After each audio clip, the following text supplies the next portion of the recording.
Because the point being is, the betrayal of public trust was already been consummated when she publicly admitted, there is already an admission that she contracted a killer, a mamamatay tao or assassin, to kill the president.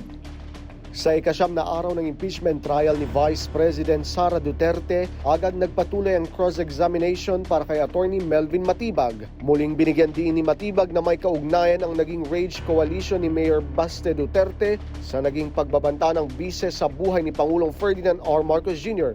Hindi lamang po yun, ang sinabi ko po ay may pagkakaugnay sapagkat yung pong statement na I want to cut his head, gusto kong kunin ang ulo niya, at ang sinabi din po ni Mayor Baste, isang ulo lang ang kailangan namin, ang ulo ni Pangulong Bongbong Marcos. Well, ito na nga po yung sinasabi natin na nagkakaroon po ng malawakang kaguluhan na epekto po ng madalas na pagbabanta at seryosong pagbabanta sa Pangulo na ngayon ang mga itao kahit na ordinaryo ay inaatake po hindi lamang ang Pangulo kundi ang iba pa rin pong matataas na posisyon.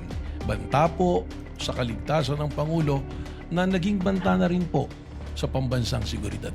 Muli naman ipinaliwanag ni Matibag kung bakit ito tinawag na pattern of violence ng bise matapos ulit ipanood ang isang video. Gusto ko, ang galing yung ulo niya ba? Imagine myself cutting his head.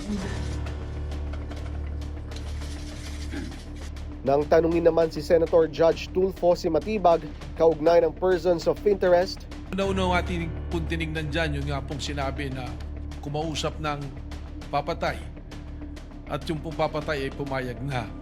sa tanong naman ni Senator Judge Joel Villanueva kaugnay ng kung sino man ang inutusan ng bise para patayin ang Pangulo, Mismo ang Vice Presidente na publicly, it is an extrajudicial admission na tinanggap na niya at sinabi na niya na mayroon akong kinausap na mag-assassin o mamamatay tao para patayin ang presidente at siya ay pumayag. sagot naman ni Matibag kaugnay ng Davao Death Squad, We are narrowing it down already to less than 20 individuals at may mga pangalan na po kami nito. Sa katunayan po, yung iba po rito, kausap na po namin yung kanilang mga pamilya o kakilala. So, ganun po yung proseso. That's why sinabi ko baka in 3 to 6 months, we can finally identify kung sino yung personalidad na yun.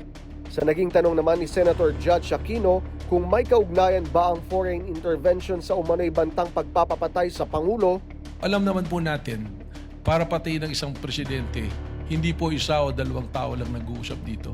You need yung kakayahan mo, yung capacity doon po pumapasok.